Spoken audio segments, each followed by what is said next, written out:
Estamos iniciando mais um episódio da Abrasifocast. Mas o que é a Abrasifocast?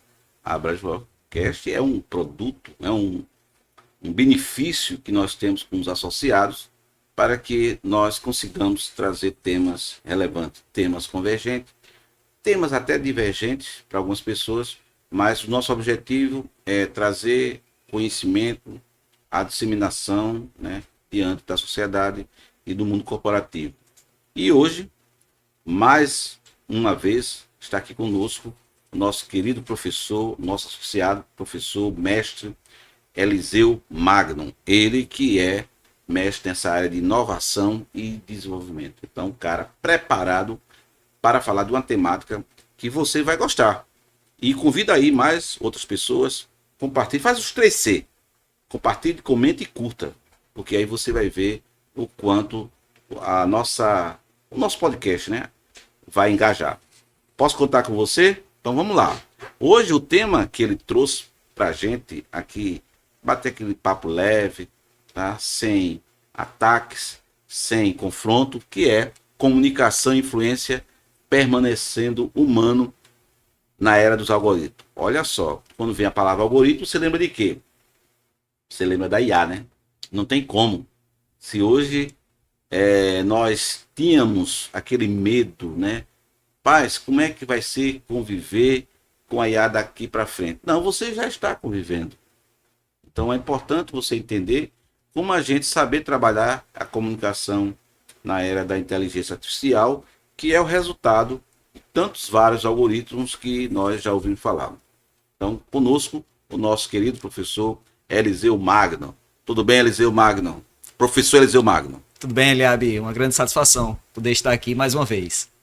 Legal. E o objetivo é justamente isso, pensar criticamente, né, e desafios e oportunidades que a era dos algoritmos apresenta para a comunicação.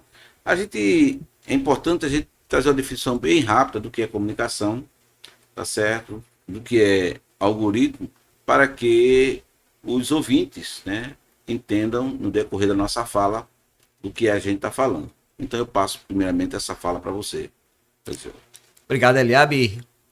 Mais uma vez uma grande satisfação poder participar do Abrasifocast e de fato a respeito de um tema que diz respeito ao nosso dia a dia, ao nosso cotidiano, na escola, no trabalho, na economia, na política, nos esportes, em tantas áreas, na cultura. Sempre pensamos em comunicação e agora, claro, com essa influência muito forte dos algoritmos, da inteligência artificial, como você falou, nós pensamos num conjunto de possibilidades, né, de desafios também, que tem a ver com a nossa experiência de vida, né? A comunicação ela tem esse poder, né, essa influência na nossa formação, na nossa constituição enquanto sujeitos na sociedade. E hoje nós estamos passando por uma transformação incrível, né? Especialmente a partir do avanço das tecnologias. Em 2022, aliás, 30 de novembro de 2022, foi lançado o ChatGPT, né?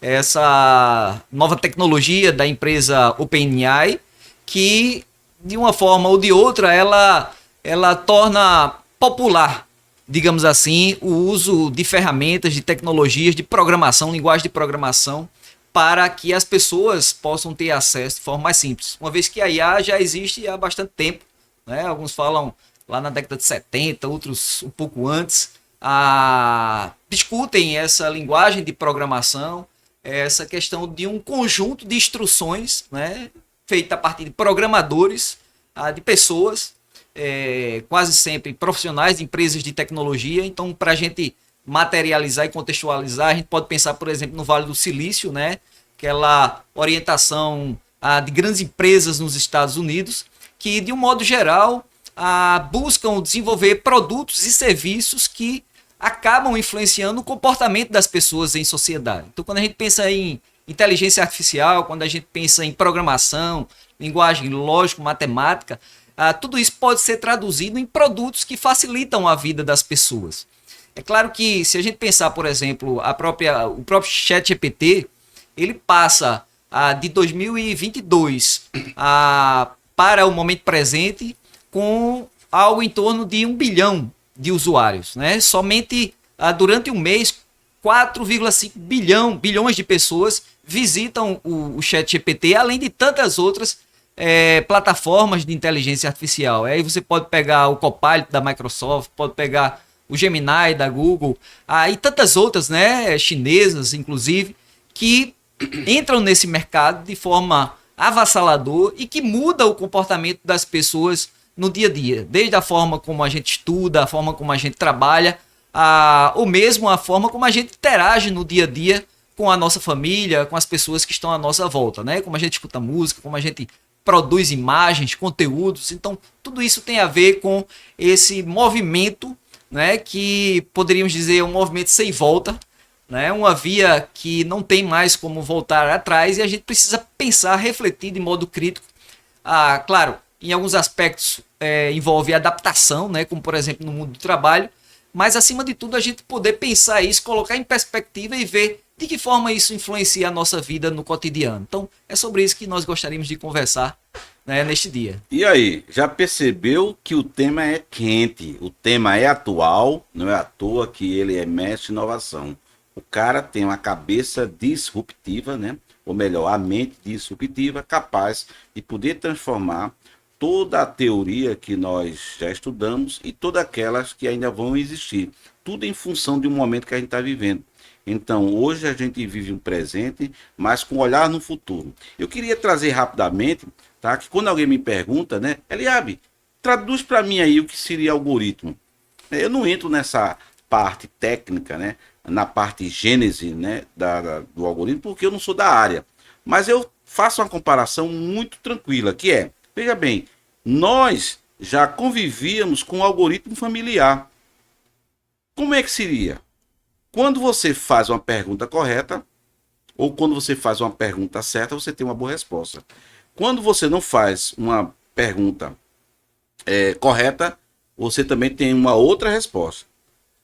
Exemplo, se você não souber pedir a sua mãe ou seus pais que gostaria de ir para tal lugar, então seus pais vão insistir novamente a questionar. É exatamente o que a IA faz. Então, quando você tem que fazer uma pergunta elaborativa, o chat, inclusive, agradece, como acontece com o Copilot, onde ele pergunta se você quer mais alguma coisa. É diferente quando você faz a pergunta mais elaborada. Já percebeu isso, Eliseu? Que é importante, não é simplesmente você entrar nessas plataformas e não ter a sensibilidade de que lá, do outro lado, tem respostas que precisam ser validadas. Nem sempre estão corretas, porque aquilo ali é uma consolidação de tudo que há no mundo da tecnologia, da internet, e que estão sendo compilados. A gente sabe que pode ter respostas que não vão bater com digamos, com seus valores, né? Ou talvez com seus princípios, melhor dizendo, né? Mas o que quer dizer é que o algoritmo familiar, diferente do que nós estamos estudando hoje, que por trás existe os prompts, né, que são os campos necessários para que haja a resposta que você precisa, e vale a pena você, sempre que puder, entrar, consultar, perguntar, se comunicar, para ter a certeza de que aquilo que você aprendeu ao longo da vida está condizente. Agora veja que interessante, né? Quantos não você recebeu na sua vida, né, até a sua vida adulta, né, a sua vida da infância até a fase adulta? Quantos não? Isso tem um significado, porque a sua mente, ela pode estar bloqueada, inclusive até para elaborar pergunta. Mas fique tranquilo que o chat GPT, o Gemini e tantos outros, Copilot, ele te ajuda a elaborar melhor a pergunta que você está a fazer. Portanto, o que a gente vai falar aqui é como você compreender isso dentro da comunicação. Porque até falando ou escrevendo na plataforma, você tem que saber empregar as perguntas, os termos corretos. Porque existe sim, lá do outro lado, alguém que não é uma pessoa humana, mas é um robô que vai certamente te responder. Interessante isso, né? Exato, Eliabe, e você tocou em 2 pontos aí excelentes, né? Eu gostaria de começar pelo final, com relação à questão da pergunta, né? A arte da pergunta. Hoje, pela primeira vez no mercado de trabalho, se você pegar a Europa, por exemplo, as pessoas com 50 a mais, né, com idade superior a 50 anos de idade, passam a ser mais valorizados do que os jovens. Então, um movimento interessante que ocorre hoje na Europa, uma vez que aqueles que têm mais experiência têm melhores condições de fazer as melhores perguntas. E a inteligência artificial hoje, ela parte desse pressuposto, né? Qual é a pergunta, qual é o comando que eu apresento, e a partir dessa pergunta melhor elaborada, você terá uma melhor resposta. Interessante, eu questiono muito o sistema educacional nosso, né? Por quê? Porque na escola, desde o ensino fundamental até a universidade, nós somos ensinados ou treinados ou adestrados a responder a perguntas que nos são formuladas, né? Então, os professores normalmente apresentam o conteúdo e, na avaliação, eles apresentam alguns questionamentos e a gente precisa entregar a resposta certa para ser melhor avaliado.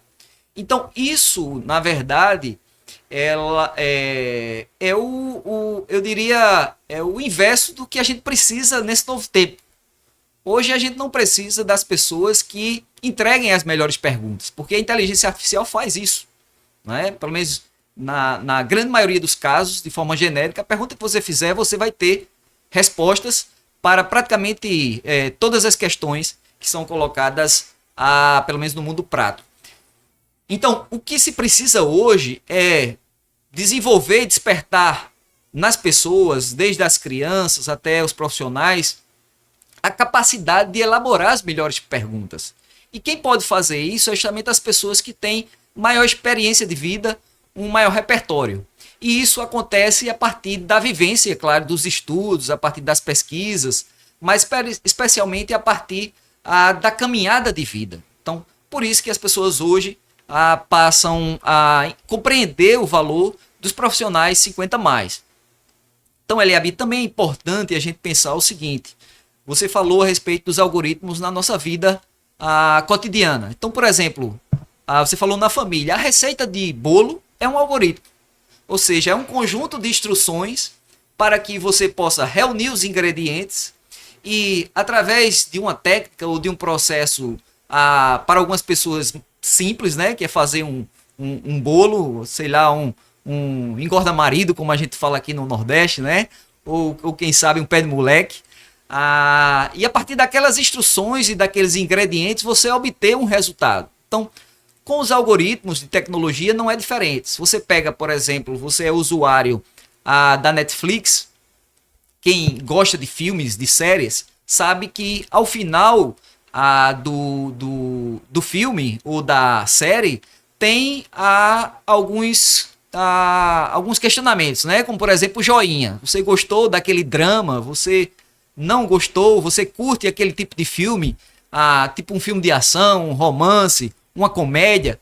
Então, a partir daqueles comandos, o programador ele sabe que tipo de filme você prefere assistir. Então, se você curte, por exemplo, uma comédia e você aciona e pesquisa comédias, o próprio algoritmo ele vai identificar que você é alguém que gosta de assistir filmes de comédia. E aí ele começa a apresentar mais opções de filmes daquela natureza. Da mesma forma nas pesquisas do Google, né? O Google Analytics e tantas outras ferramentas de Google, a tecnologia ela consegue compreender quais são os seus gostos, as suas necessidades, as suas expectativas. Então, por exemplo, se você é um esportista e gosta de um tênis para corrida, você faz uma pesquisa no Google e em dado momento uma empresa ela vai se servir daquela informação para oferecer, e a publicidade gosta bastante disso, né? Possibilidades de interesses, de gostos, de necessidades, para que você possa então consumir mais a partir daqueles produtos. Então, se a gente pegar, por exemplo, o aspecto do marketing, hoje se aperfeiçoou de uma forma extraordinária, porque as empresas sabem o que você gosta, muitas vezes mais do que você mesmo. Então, a questão do autoconhecimento, né? Hoje os algoritmos conhecem e sabem no dia a dia, por exemplo, as ferramentas que tem na nossa casa, Alexa, Siri, elas conseguem entender o seu comportamento, entender aquilo que diz respeito às suas necessidades, aos seus interesses e oferecer aquilo que você quer. Por isso que a gente precisa pensar criticamente a respeito dos algoritmos, porque essa questão tem a ver com a nossa vida privada, tem, mas tem a ver com questões mais complexas, como, por exemplo, a questão da própria política, da democracia, a questão dos vieses, né? Porque se a gente pensar, por exemplo, quem são esses programadores? Os programadores de empresas de tecnologia, a gente sabe, a grande maioria estão no Vale do Silício, são jovens, entre 25 e 34 anos, brancos, grande parte deles americanos ou europeus, e que conseguem desenvolver esses comandos, essas instruções que influenciam mais de 2 bilhões de pessoas ao longo do mundo, né? Se a gente pensar, por exemplo, Facebook, Instagram, TikTok, YouTube, são empresas, assim, mega empresas de tecnologia, além das empresas chinesas que mudam e influenciam o nosso comportamento no dia a dia. E a gente precisa estar, claro, atento a tudo isso, né? A gente vê as movimentações do próprio Elon Musk, né, com a Tesla e tantas outras questões que envolvem a nossa vida, o nosso comportamento, e tudo isso tem a ver com comunicação, tem a ver com tecnologia. Então, já que você falou aí comunicação, então você acredita que isso influencia no comportamento pessoal e profissional da pessoa? Ou ele precisa rever esse conceito mais dentro da sua essência? Tipo assim, de repente ele descobre que uma dessas plataformas, na convivência, começa a dar um direcionamento do perfil dele. Ele deve acreditar nesse perfil e depois dizer, não, então descobri o segredo do porquê eu não estou ainda no mercado de trabalho. Ou descobri porque é que eu não me relaciono bem. Seria esse algoritmo uma forma pela qual um mentor, digamos, virtual? É interessantíssima essa pergunta, aliás, você coloca questões muito, muito relevantes. Se a gente pegar, por exemplo, uma pesquisa feita pelo MIT nos Estados Unidos, eles identificaram, por exemplo, que uma fake news ela consegue se propagar 6 vezes mais do que uma informação que ela é verdadeira.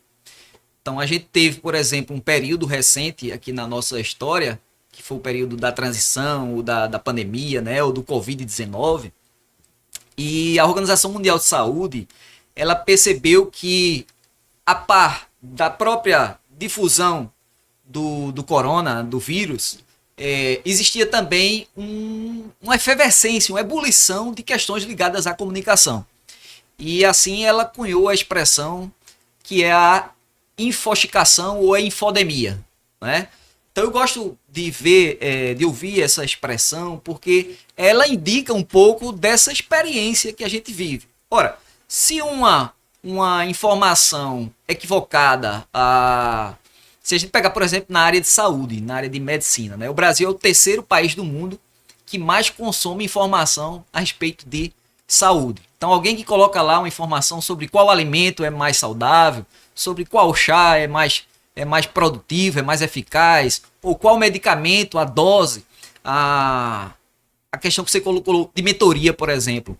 Hoje, no campo da saúde, o ChatGPT e as outras inteligências artificiais, elas, de alguma forma, elas influenciam claramente a forma como as pessoas, por exemplo, praticam exercício físico, como tomam medicamentos, né, como fazem opções ligadas à área do bem-estar. Então, eu diria que, por um lado, existe essa influência, né, muito forte, né, e por outro, a gente também tem um conjunto de possibilidades, como, por exemplo, uma mentoria virtual. A gente pode se valer da ferramenta, né, da plataforma, para buscar orientações, por exemplo, ligadas à saúde, ao bem-estar, com determinadas reservas, com determinadas cautelas, porque hoje essas plataformas estão em construção. Então, a verdade que elas apresentam não é uma verdade absoluta. Então, por exemplo, na área de saúde, você pode pegar um diagnóstico e aí buscar uma resposta numa ferramenta de tecnologia, de inteligência artificial, e entender que aquela resposta, ela por si só, ela é suficiente.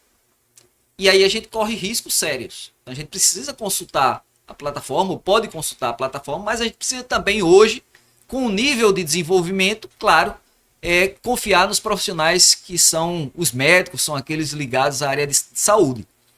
Já na área de carreira, a gente tem, por exemplo, um pouco mais de liberdade. A gente pode ter, talvez, um pouco mais de fluidez, uma vez que a gente tem um conjunto, né, de mentores, de profissionais, de experts, que são especialistas na área, por exemplo, de negócios. E aí existem informações extremamente avançadas e isso pode contribuir para o nosso dia a dia. Veja os podcasts, né? E como que estão se multiplicando números de podcasts, né, de ferramentas de comunicação na área de negócios, na área de orientação profissional, como em outros campos, e como eles são importantes para o nosso desenvolvimento. O da Abraginfo, por exemplo, pode, se a gente somar aí, Eliabe, o conjunto de podcasts já lançado, a gente talvez possa concorrer aí com grandes plataformas de educação, né? Porque por aqui passam, como você falou, grandes profissionais, e todos eles, assim como você, capitaneando esse projeto, compartilham conhecimento que são extremamente relevantes para a aplicação no âmbito da carreira profissional, como também dos negócios. Olha, esse tema é tão importante para você que está aí, chegou agora e deve estar se perguntando, não estou entendendo o que eles estão falando. Qual é o tema? Bom, se você não conseguiu ver a capa, o tema é justamente este, né? Comunicação e influência, permanecendo humano na era dos algoritmos. Mas aí, a gente vai explorar melhor na segunda parte, daqui a pouco nós vamos ter um intervalo, mas eu gostaria de perguntar bem rapidamente, porque temos pouco tempo, essa conjunção, né, de comunicação vindo pela IA dentro das plataformas, que a gente sabe que você faz a mesma pergunta para todas elas, tem resposta diferente, certo? Você acha que isso aí universaliza a comunicação? Ou essa forma de resposta, ela consegue, digamos, dar o direito eu diria, da difusão, né? Não sei se você entendeu. No fato de difusão, é na forma de difundir, dividir as colocações da resposta. Por que eu estou perguntando isso? Porque muitas empresas podem, né, de repente, se basear numa resposta que obteve do seu colaborador, mediante a consulta dele junto a uma das plataformas, e não bater com a cultura.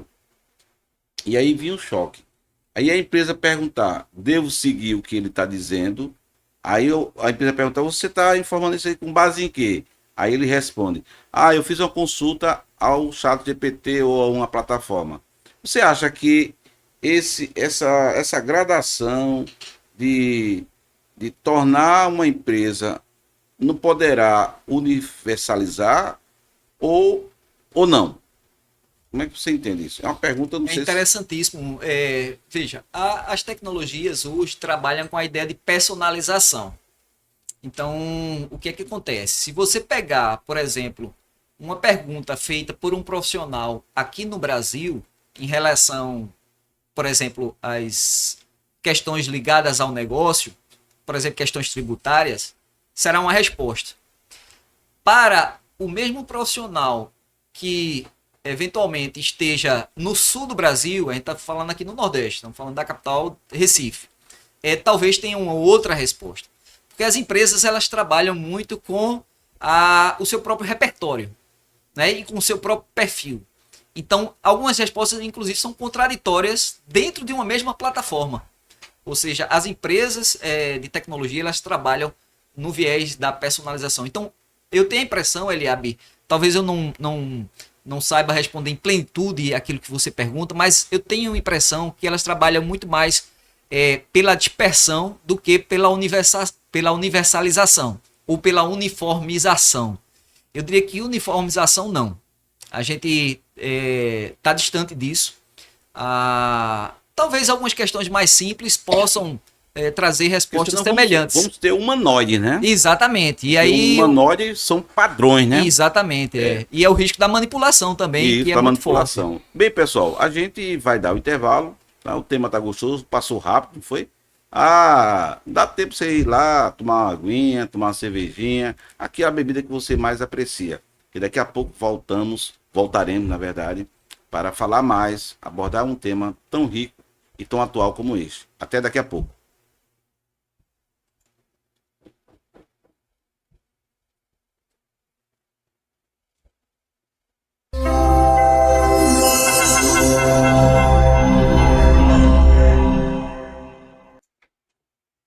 Olá, voltamos com a segunda parte do Abrasfocast. E hoje, aqui na mesa, né, essa mesa de sabedoria, falando com o mestre, professor Eliseu Magno, trazendo um tema bastante atual, né, que é a comunicação e influência, né, permanecendo humano na era dos algoritmos. Você pode estar confuso, né? Poxa, não estou entendendo nada até agora, mas vamos melhorar, tá? Vamos falar um pouquinho de habilidades, porque certamente você vai conseguir entender por que é que surgem ou surgiram algumas fases para chegar aonde nós estamos hoje, na era dos algoritmos. Já demos algumas introduções, tá? Tornamos um pouquinho o conhecimento sobre o algoritmo no modo familiar, né, empresarial, tecnológico, mas agora vamos falar de uma coisa que você e eu, todos nós precisamos trabalhar, que são as habilidades. Como é que andam as suas habilidades? Você sabe diferenciar o que é habilidade e o que é competência? Como é que você hoje está na empresa que trabalha? A empresa te vê pelas habilidades ou pelas tuas competências? Que tipo de avaliação a empresa faz para que você permaneça dentro da empresa? Você tem interesse em continuar nela? Porque algumas pessoas fazem carreira na empresa, mas eu sempre digo, nunca entregue a sua carreira para a empresa. A carreira que você construiu deve ser para você. E com ela, você pode fazer também seu design. Como eu sou especialista nessa área, tenho sempre comigo que algumas pessoas confundem design com transição. Transição é mudança. Design é aperfeiçoamento naquilo que você está.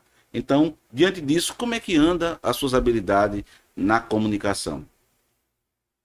Grande Eliseu, mais uma vez, com a sua sabedoria, coloque aí como é que essas habilidades essenciais, né, quais seriam e como se tornam necessárias para promover essa comunicação humana na era da inteligência artificial. Obrigado, Eliade, pela pergunta. Eu acho que você nos traz a oportunidade de pensar sobre algo extremamente relevante. Se a gente pensar em dados, por exemplo, o que é que acontece? No Brasil, segundo a última pesquisa, a gente tem 74,5%, algo em torno disso, de milhões de residências ou de domicílios com acesso à internet. Hoje, aqui no Brasil, a gente tem algo em torno de 94% da população, principalmente que está em área urbana, com acesso a pelo menos um equipamento, um celular, um notebook, um computador com acesso à internet. Na região rural, algo em torno de 74%. E o que chama mais atenção é que, segundo algumas pesquisas, o brasileiro ele passa em média 56,6% do seu tempo acordado diante de uma tela. Ou seja, algo em torno de 9 horas por dia. Né? 8 horas a gente passa em média dormindo, alguns mais, outros menos, né? Mas digamos que 16 horas acordados, e dessas 16 horas, 9 horas por dia diante de um equipamento, seja um smartphone, seja um computador, como eu falei, Me ou permita, algo do isso gênero. inclusive a própria rede social agora já informa, né? Isso, Você passou mais tempo do que a semana passada. isso. Isso é o controle que a gente deve ter, inclusive, com a saúde mental. Né? Exatamente, é fundamental essa questão. Então, respondendo de forma mais objetiva a sua pergunta, a gente precisa pensar a respeito do nosso tempo. De que forma a gente investe o nosso tempo, né? E claro, as tecnologias, as redes sociais também, o próprio YouTube, né? O YouTube ele tem 2,7 bilhões de usuários no mundo. Aqui no Brasil são cerca de 144 milhões de usuários acessando o YouTube. E aí você para e pensa, bom, se nós temos 144 milhões de usuários no YouTube, são telespectadores, são pessoas que buscam entretenimento, claro, buscam desenvolvimento, buscam experiências de educação. ou mesmo de aprofundamento em relação a alguma instrução, a fazer um bolo, fazer uma comida, etc. Então, de que forma a gente utiliza o nosso tempo, né? De que forma a gente aproveita o nosso tempo diante das tecnologias. E aí vem a questão do desenvolvimento das habilidades ou das competências. De um modo geral, quando a gente fala em algoritmos, inteligência artificial, as pessoas imediatamente pensam em habilidades técnicas ou em competências técnicas. A chamada de hard skills, né? Hard skills. Ou seja, habilidades duras, né? Conhecimentos, por exemplo, de linguagem de programação, conhecimentos ligados à área de processamento de dados, interpretação dos dados, a conhecimento em relação à engenharia de software, comandos, né? Construções de comandos, instruções, etc. Ou mesmo questões mais simples ligadas à informática. Ao mesmo tempo, a gente precisa pensar hoje nas habilidades humanas, né? Diante de tantas tecnologias, diante do avanço da inteligência artificial, a gente precisa pensar em habilidades que são chamadas por muitos de soft skills, ou habilidades leves, ou habilidades que são mais ligadas à área das emoções. Conhecer a si mesmo, conhecer o outro, ter empatia, né? Saber o que é que o outro está pensando, ou buscar entender o que o outro está pensando, buscar entender o que o outro está sentindo, se importar com o outro, né? Ter compaixão, exercer a influência. Quando a gente fala de liderança, a gente não tem relação direta com o cargo. Liderança não necessariamente é uma posição na empresa. Liderança tem a ver com influência. E a comunicação, ela é a base para que essa influência seja realizada. E aí é importante dizer, comunicação não é só o que eu escuto. Comunicação também é aquilo que, ou melhor, aquilo que eu falo. Comunicação é aquilo que eu escuto, é o que está na entrelinhas. É o dito e o não dito. Então, comunicação é entender, por exemplo, as expressões faciais do outro, é entender, por exemplo, a linguagem corporal, é entender os sentimentos, é, acima de tudo, escutar ativamente. Então, são habilidades fundamentais hoje para a gente vivenciar esse novo momento. E uma habilidade que, para mim, é fundamental, que é a questão da criatividade. Muitas pessoas param e dizem, bom, mas eu não sou criativo. E aí, talvez seja o principal engano que a gente comete ao longo da nossa experiência educacional, porque a escola não prepara para a gente desenvolver a nossa criatividade. Quando a gente pega uma criança de 5, 6, 7, 8 anos de idade, elas conseguem passar grande parte do tempo com alguns elementos, com alguns brinquedos, ou mesmo com algumas ferramentas que elas usam e encontram ao longo da sua experiência. E ali elas passam a imaginar, passam a vivenciar, passam a criar. Então a criança, por si só, ela nasce criativa. É da própria natureza humana. O que acontece é que o nosso modelo educacional acaba abafando, acaba inibindo essa criatividade. E a escola compromete aquilo que nós temos de melhor. Então, diante da tecnologia, diante da inteligência artificial, diante dos algoritmos, a gente precisa ser cada vez mais criativos e estimular a criatividade. E como é que a criatividade surge? Surge a partir do repertório, das suas experiências. Quando você conecta, por exemplo, uma experiência musical com uma experiência visual, você pode estar desenvolvendo a sua criatividade. E isso é fundamental hoje no mundo do trabalho. Eu diria que hoje, para a gente se destacar no mundo do trabalho, a criatividade talvez seja uma das principais ou das maiores competências que dizem respeito ao nosso desenvolvimento. Então, caro Eliabe, quando a gente pensa em habilidades hoje, diante dos algoritmos, diante da tecnologia, a gente precisa pensar, claro, nas habilidades técnicas ou competências técnicas, e aí, quando muitos autores fazem distinções, para mim, a ideia de competência é o guarda-chuva, é o chá, é o de conhecimentos, habilidades e atitudes, que é que faz a diferença. O que move o mundo são as atitudes, né? E você tem um lema muito interessante sobre isso. E, finalmente, talvez algo que passe desapercebido, que é o pensamento crítico.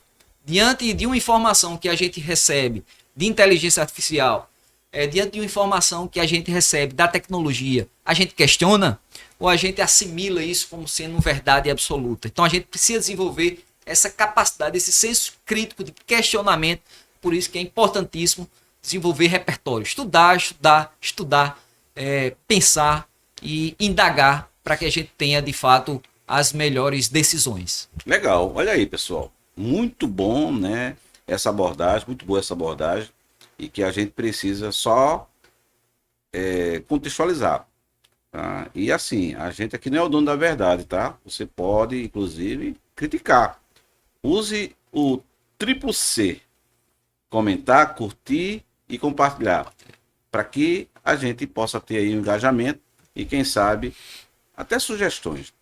Eliseu, veja bem, eu estava aqui pensando, na primeira parte, quando eu falei na universalização da comunicação, eu até exagerei nesse termo, mas pensando bem, se a gente observar os ruídos de comunicação que hoje existe, tanto na empresa, na comunidade, na igreja, em qualquer setor, é por falta de um alinhamento entre o emissor e o receptor. Eu sempre falo isso. Eu posso ser um emissor com vários receptores, como a gente está aqui nesse momento, onde várias pessoas estão nos assistindo, nos escutando. Mas existe aquela comunicação, tá, que ela é dual, né, que é entre eu e você, como estamos aqui diretamente, que está transformando um aprendizado para quem está nos assistindo. No dia a dia, a gente sabe que se a gente for conversar, e eu converso, né, com o Copilot sempre, tá, eu percebo que ele estimula, inclusive, para que eu possa melhorar a minha comunicação. Aí eu fico pensando, será que vamos ter padrões de comunicação capazes de mudar até a forma da pessoa se comunicar? Quando eu falo padrões, é da IA, mas que a pessoa, ao escutar, ao ouvir, ao ler, vai poder rever, inclusive, seu processo de comunicação. Isso seria positivo, seria negativo, ou o cara estaria se tornando um humanoide? Eu acho que essa é a nossa grande preocupação, Eliabe. Se você pegar em padrões, em termos de mudança de comportamento em relação à comunicação, a gente pode pensar um exemplo muito claro. Os adolescentes. Hoje, os adolescentes, principalmente nas redes sociais, pelo WhatsApp, por exemplo, não se comunicam da mesma forma que a nossa geração. Então é uma linguagem bastante diminuta, palavras curtas, juntam frases abreviadas. E hoje já existem pesquisas que indicam que a geração atual ela está empobrecendo em termos de repertório de comunicação. Por quê? Porque, e aliás, a própria inteligência artificial também, ela claro, tem uma infinidade de benefícios, as redes sociais também, mas tem também o efeito colateral, né? E um dos efeitos colaterais é o risco da acomodação, porque se a gente tem alguém que nos responda, por exemplo, tem pessoas que usam já para fins terapêuticos, né? E aí existe todo um questionamento a respeito disso. Mas voltando à questão dos jovens, os jovens hoje não leem tanto quanto a geração anterior. Então o repertório de comunicação, de linguagem, vai diminuindo, vai se atrofiando. E o risco em relação à questão da universalização que eu vejo é justamente com relação à padronização. Porque se a gente chegar a um momento em que houver em diversas regiões, em diversos países, uma mesma linguagem, né, uma mesma forma de se comunicar, a gente pode perder aquilo que nós temos de mais rico, que é as diferentes culturas, né, os regionalismos. Eu vejo nas redes sociais, eu acho muito interessante quando, por exemplo, alguns falam a linguagem, o sotaque e as diversidades que tem, por exemplo, de alguém que está no Ceará, de alguém que está em Pernambuco, de alguém que está no Rio Grande do Sul, ou mesmo do próprio brasileiro, né?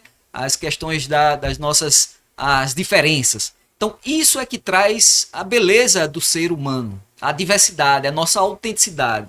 Então, eu diria até, essa é uma dica que eu posso dizer, que diante dessa tendência de padronização, de uniformização, nós precisamos buscar a nossa autenticidade. Eu acho que é isso que traz e faz a comunicação ela ser uma comunicação diferenciada, que é você saber, por exemplo, quem você é, qual a sua origem, de onde você veio, né? Qual o papel que você desempenha nesse mundo, né? E mais ainda, saber aquela ideia da inteligência artificial, né? Quem sou eu, né? Do autoconhecimento, mergulho em mim mesmo. Eu digo isso do ponto de vista pessoal, mas isso vale para as empresas, né? Vale para as instituições, para as organizações. Eu acho que uma empresa ela consegue desenvolver uma boa comunicação quando ela consegue identificar qual a sua essência, né? A ideia de marca. O que traz de fato, qual o seu diferencial, né? Porque ela faz e ela entrega determinado produto ou desenvolve determinado serviço. Por exemplo, a Starbucks, né? A gente tem uma das maiores empresas no mundo. O que é que faz essa empresa ser diferente em relação às outras? É o café que ela serve? Não. É o jeito de servir o café, né? A forma como ela atende, como ela valoriza o cliente, por exemplo, né? Se a gente pegar a Amazon, é uma das maiores empresas de tecnologias do mundo, né? Por que que ela avança da forma como ela avança? É claro que existem todas as questões ligadas à logística, sim. Logística é fator fundamental. A entrega de um produto em questões de dias ou 24 horas em algumas regiões, né? Elas conseguem entregar no mesmo dia ou dentro de algumas horas. Isso é fundamental. Mas o que tem por trás dela, né? Ou seja, qual é a marca? Ela busca comunicar isso e busca comunicar de forma que o outro entende. Então eu acho que o que faz diferenciar a comunicação e ser a comunicação da forma como ela é justamente a autenticidade. Porque veja, na comunicação a perfeição ela é um problema. Alguns buscam a perfeição, buscam a excelência, mas na verdade a vulnerabilidade é que faz um bom comunicador. É as pessoas entenderem que do outro lado existe alguém humano, né? Alguém que não é robótico. Porque se for robótico, a gente entrega para a inteligência artificial e ela faz melhor do que a gente. É verdade. Você falou em educação, tá? E eu queria puxar um pouquinho da área empresarial para a área acadêmica. E eu percebo que a comunicação, né, na área de docência ainda é precária. Porque aquilo que se ensina em sala de aula, através do processo de comunicação, emissão e recepção, muitas vezes não é compreendido. Aí eu percebo, será que a linguagem que está sendo utilizada pelos docentes, de alguns docentes no caso, não está atrasada para alguns alunos de uma geração mais nova, né?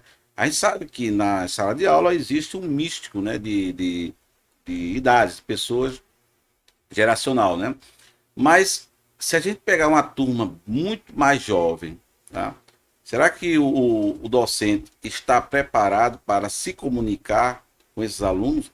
É um desafio, é um tema que inclusive a gente vai poder falar nos próximos episódios da Abradifocast. Sabe por quê? Eu vim de faculdade, eu dou aula em faculdade e às vezes eu tenho que parar para poder responder a pergunta do aluno. Porque para eles pode ser uma pergunta que requer uma resposta do que ele quer saber para atender uma necessidade pessoal. Mas, às vezes, nem sempre aquilo que respondendo no processo de comunicação é de fato o que ele quer ouvir. É o que é geral. Mas esse geral, será que não foi mudado? Então veja que interessante. Eu estava dizendo ontem num evento, né? Ontem, quem estava aqui ontem, dia 27, eu estava no evento dizendo que, olha, o que você aprendeu de manhã pode ser que à noite tenha mudado. Isso é fato. E uma outra coisa para fechar e passar para você, que a gente está indo já para os finalmente, é que há muito curso de oratória. E eu não sou contra, tá? Mas será que os cursos de oratórias, que eu acredito que muitos deles até não tem tanto baixo custo de oratória. Será que a inteligência artificial, será que os youtubers, será que alguns tutores, né, estão ensinando uma nova forma de falar? Então fica aqui também essa dica, porque eu estou falando do docente na educação, que aí eu não quero dizer que necessariamente ele precisa fazer oratória. A construção do aprendizado nem sempre está na oratória. A oratória são técnicas, é diferente. Mas, ao mesmo tempo, pode surgir padrões que podem modificar o aprendizado. Então, será que não está na hora de a gente rever também, muito mais importante que a oratória, é escutar, né? Seria a escutatória, e fazer com que esse processo de escuta possa trazer respostas. A gente não quer aqui, tá, rotular, regular, que os professores sejam perfeitos nas suas colocações, as suas abordagens, até porque eles leem, né, várias literaturas, pesquisam, mas o que a gente está vivendo dentro de uma velocidade da comunicação é tão grande que os alunos têm uma ferramenta muito poderosa que é a IA, que enquanto o professor ele pode ter pesquisado um livro, o aluno está pegando uma resposta de um robô que tem muito mais do que um livro.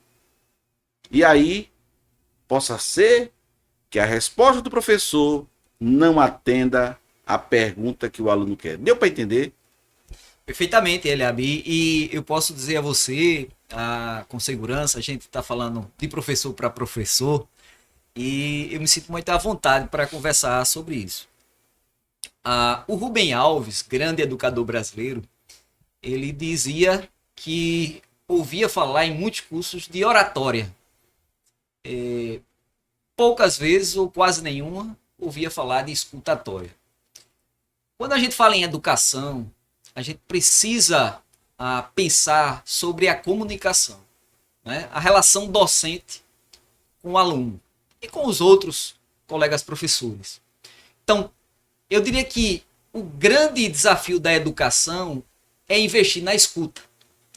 Um dos desafios é que o professor, ele, talvez por uma questão de formação, ele passou a entender de que ele tem a resposta e que o aluno ele é depositário ou destinatário de um conteúdo. Ou seja, eu vou transferir, é o modelo de educação bancária, vou transferir o meu conhecimento para o aluno. E por si só, até aí não tem nada de errado. Acontece que a relação, a relação humana só acontece de forma eficaz quando acontece o diálogo. E o diálogo surge a partir da escuta. Então, os educadores precisam pensar seriamente em investir tempo para ouvir ou oportunizar momentos, espaços de fala, a fim de que os jovens, as crianças, os jovens de um modo geral, possam também expressar os seus sentimentos, as suas ideias, a sua compreensão de mundo, e assim a gente possa construir um com o outro um novo modelo de educação que seja mais eficaz. Porque o grande risco do modelo educacional atual, inclusive nas universidades, é nos tornarmos irrelevantes. Ou seja, os jovens buscarem por si só o conhecimento. Porque a gente tem hoje a inteligência artificial. E aí o desafio é, a gente vai entregar o processo de desenvolvimento educacional para os programadores ou vamos continuar sendo protagonistas desse processo a partir do diálogo, a partir da construção?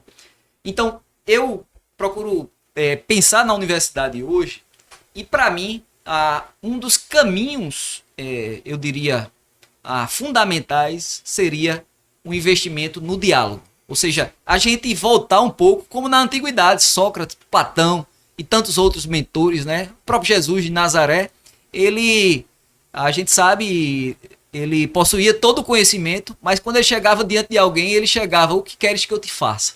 Ele oportunizava, ele sabia o que a pessoa precisava, mas ele indagava, porque ele sabia que a partir do diálogo, a partir da expressão, as pessoas poderiam inclusive se escutar a si mesma. Acho que o grande gancho da escuta é justamente essa possibilidade da gente se escutar uns aos outros. A gente ficaria aqui, tá, o dia todo, sabia? Porque aqui é um bojo, né?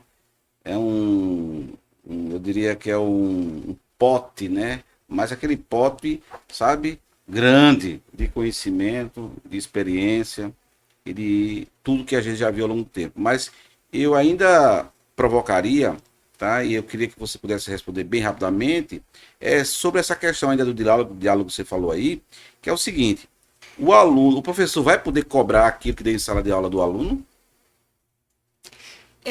De forma bem resumida, Eliab, eu acho o seguinte, que a gente está preso dentro de um modelo, de um sistema, que ela vem do padrão medieval. Aquela ideia de escola, alunos enfileirados, né? E a gente é o detentor do conhecimento e a gente vai entregar esse conhecimento e ele vai ter a obrigação de devolver o conhecimento que foi apresentado. Eu penso que a gente poderia, as universidades, elas poderiam pensar fora da caixa, pensar em novas possibilidades, como por exemplo, por que não compartilhar conhecimento em forma de podcast? Né? Já tem algumas universidades que estão à frente. dentro do próprio conteúdo programado, elas E oportunizam. eu vou acrescentar, tá? Reafirmar o que você estava falando aí. Eu participei o ano passado, não, 2023, em um congresso. Eu sempre oriento as pessoas a nunca perder, do Inova, né? Que eu participei aqui em Pernambuco, fui lá no Armazém 14, tá? E nunca me esqueço de uma afirmação de um especialista, pesquisador na educação, que ele disse: olhe, você sabe qual vai ser a única faculdade que vai sobreviver a tudo isso? Todo mundo achando que eram os grandes conglomerados, faculdades que existe hoje, a Troca, né? Acho que é a Proton, né? Que tem hoje no mundo, não. TikTok. Bom, fica aí para sua reflexão. Eu caí para trás, né? Quando ele disse isso.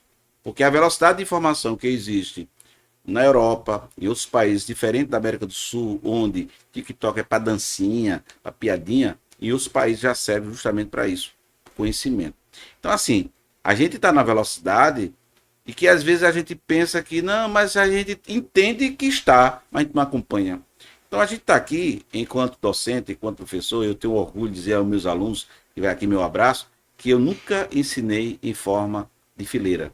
Sempre foi em formato de U, para que eu possa, para que eu pudesse olhar nos olhos de cada um e cada um respondesse ao seu jeito, à sua forma.